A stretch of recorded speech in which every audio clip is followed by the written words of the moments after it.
Police বাহিনীর কল্যাণ নিশ্চিত করতে 5 দফা নির্দেশনা দিয়েছেন প্রধান উপদেষ্টা। বুধবার স্বরাষ্ট্র সচিব ও সংশ্লিষ্টদের সাথে বৈঠকের পর এই নির্দেশনা দেন তিনি।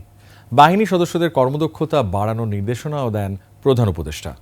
মেহেদী হাসানের রিপোর্ট।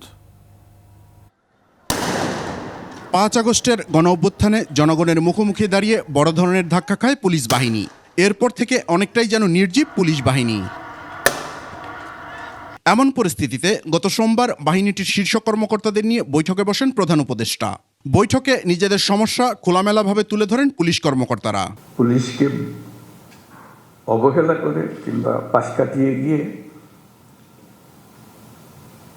দেশ করতে পারবে না।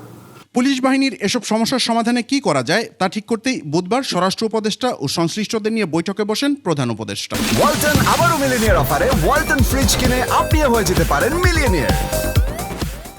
বৈঠক শেষে প্রধান উপদেষ্টার প্রেস উইং জানায়, পুলিশ বাহিনীর কল্যাণে 5 দফা নির্দেশনা দিয়েছেন প্রধান উপদেষ্টা। এগুলো হলো ঝুঁকি ভাতার প্রচলিত সিলিং তুলে দেওয়ার বিষয়টি বিবেচনা করা, পুলিশের জন্য নতুন 364টি পিকআপ ও 140টি প্রিজন ভ্যান কেনা, পুলিশের চলমান নির্মাণ প্রকল্পের যেগুলোর কাজ 70% নিচে সম্পাদিত হয়েছে সেগুলোতে অর্থ ছাড় করা, ভাড়াকৃত ভবনে অবস্থিত 65 থানার জমি অধিগ্রহণের জন্য অর্থ ছাড় করা, এসআই ও এএসআইদের মোটরসাইকেল কেনার জন্য সুদমুক্ত ঋণের বিষয়টি বিবেচনা করা। শান্তিপূর্ণ নির্বাচন অনুষ্ঠানে প্রস্তুতি এবং করণীয় ঠিক করতে পুলিশ বাহিনীকে এখনই উদ্যোগ নেওয়ার নির্দেশনাও দেন প্রধান উপদেষ্টা। মেহেদী হাসান, 21 টেলিভিশন, ঢাকা।